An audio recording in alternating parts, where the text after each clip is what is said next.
I'm gonna have an ephemeral second stream here.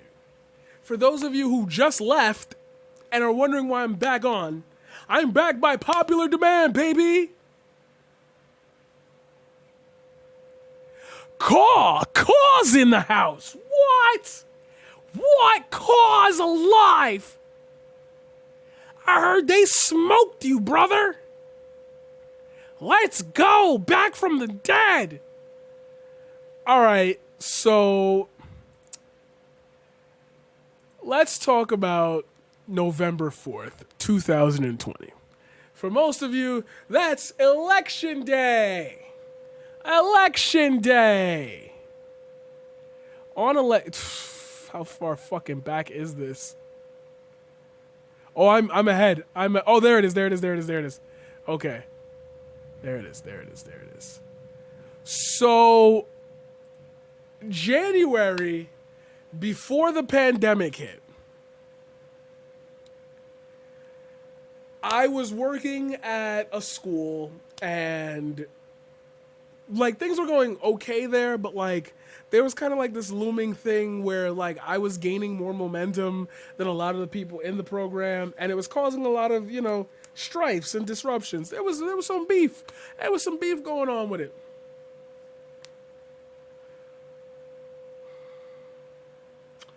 I was asked by a friend of mine, her name is Audrey, to do a photo shoot for just to help with, grow the brand. She was building a brand for herself, and I was like, yeah, I absolutely have to do this. 110%. Give me 1 second.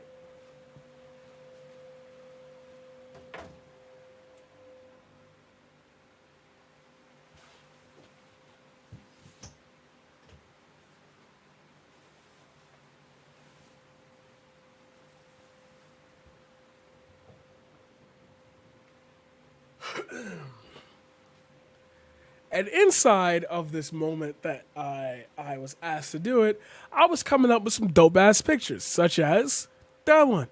That's me. When this person, which you probably guys know as a cute punk, started streaming, I was kind of like there for the start of it all. And it built. And it built.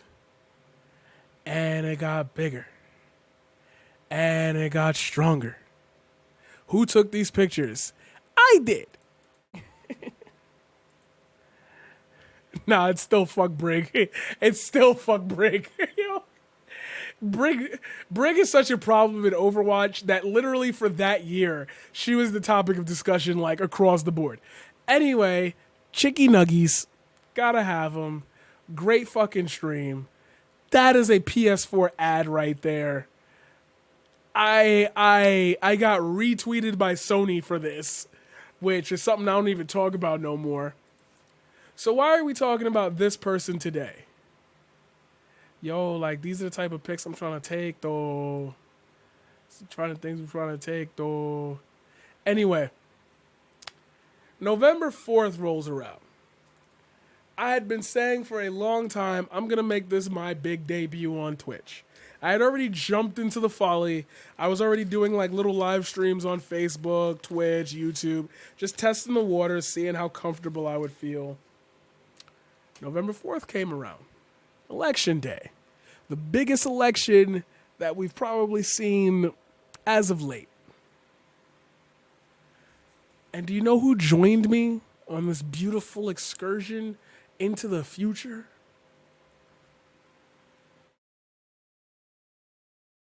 Take a guess, guys. Yeah. It was Audrey, one of her friends, Mr. Kaka, and somebody else that I wasn't even aware of that was going to get into it. A person named Devon K.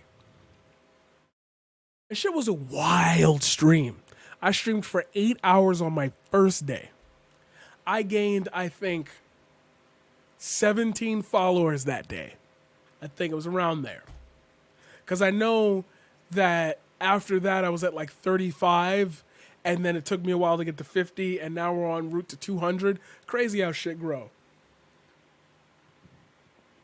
Why am I making a whole segment dedicated to this person? Well, one, it's always nice to like, and I hate this, remember the people that like started with you, because I'm not literally going to ever sell out the idea that like I did it all on my own. I never had help at all. Like, no, this person was very instrumental in supporting me, both emotionally and with like stream shit, like getting used to seeing my face on screen and talking for long hours and periods of time, being able to craft and condense ideas into multi-syllable. Like I had, you like bars? Don't play with me. I like bars. Like don't do that. But it's sometimes okay. I guess we can go a little bit into the personal side. It's like I don't ever feel like I deserve people's support because I self sabotage. Like that's just a thing that I do.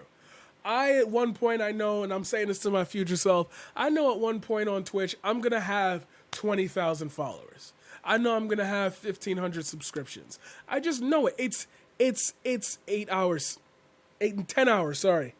I know that these things are going to happen. I know for a fact because I'm putting in the effort, time, and the work to deal with my own personal issues, my own mental, stuff going on, my home life, and how, broken things are here. And I know that I'm working towards a purpose that's actually good for the world. I really do believe that, like, if I had 5,000 people in here, they would like what I had to say. They wouldn't leave this stream feeling, oh, that was boring. Like, I like the guy, but, like, he don't really be saying much.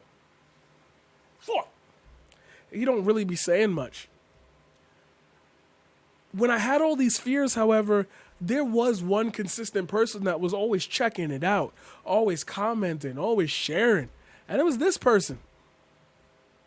It was this person. And sometimes I really have to fight the urge to like figure out like why would she do that? Like why would this person do that? Like what's your angle here? You're trying to sap a little bit of my audience. You're trying to like I don't know, you see me gaining momentum and you're trying to like I don't know, like claim credit for it. No, it was just out of the goodness of her own heart. And I can't find fault in like anything she do. She could be a toxic as hell person in person, but she not that either. I've hung out with her. There's a lot that like I feel like I've been through with this streamer. And it's like I'm kind of dying at this point to see larger volumes of success from both of us. But life gets in the way, and it sucks because if we had the money to be free to just do this shit when we wanted to, I legitimately see this person in the Pokimane Valkyrie area,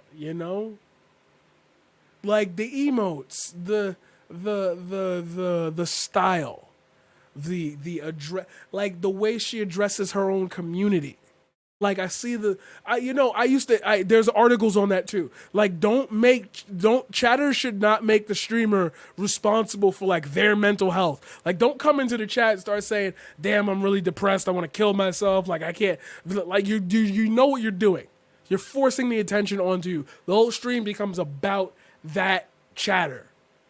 But when it comes down to people feeling bad, they go to her stream to feel better. They ask for advice. They don't take over it. Hey, can I ask you a question? She gives them the time of day. And that's cool.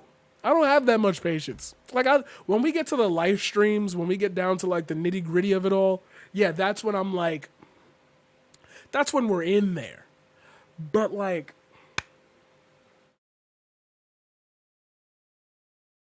sometimes I just have to say I owe people a lot. And I owe Audrey a lot. And I can't repay it because she drank the dumb bitch juice and moved. And for reasons that I cannot say on stream, that shit hurt. That shit just hurt. And it's not like she moved like because of me or like she's doing great in life. Like good, the move itself is not a problem.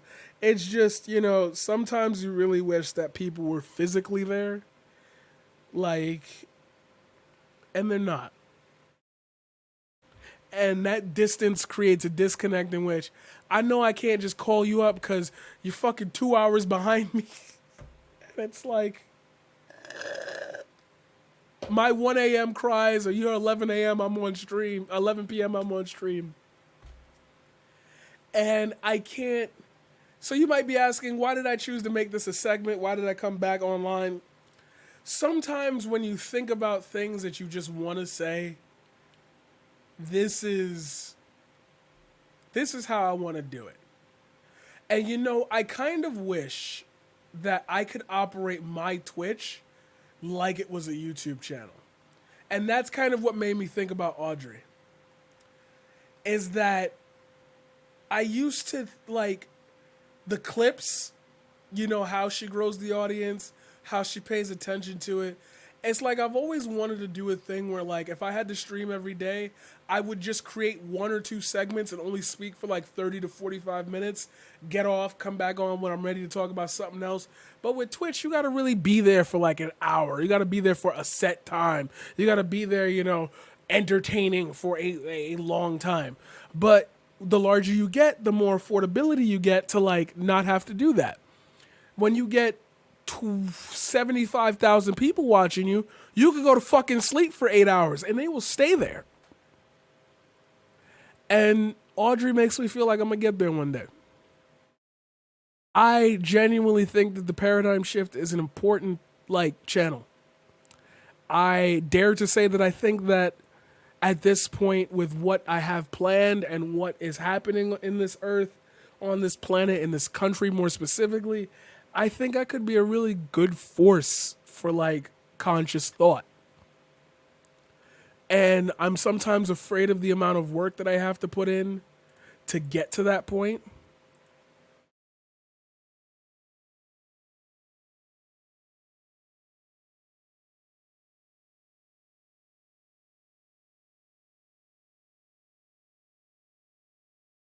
Hold on.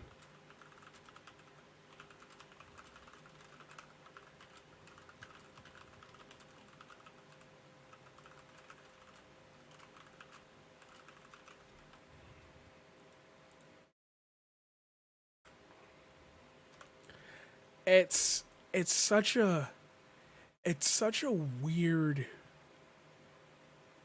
You can still call, yeah, but again, for reasons I can't say on Jesus Christ. For reasons I can't say on stream, it just will never be the same. And sometimes you really just gotta count your blessings. Sometimes you really gotta count your blessings and just say, wow, I'm proud. I'm proud to know this person. So that's why we're doing a segment today. And that's my segment on the streamer known as Acute Punk.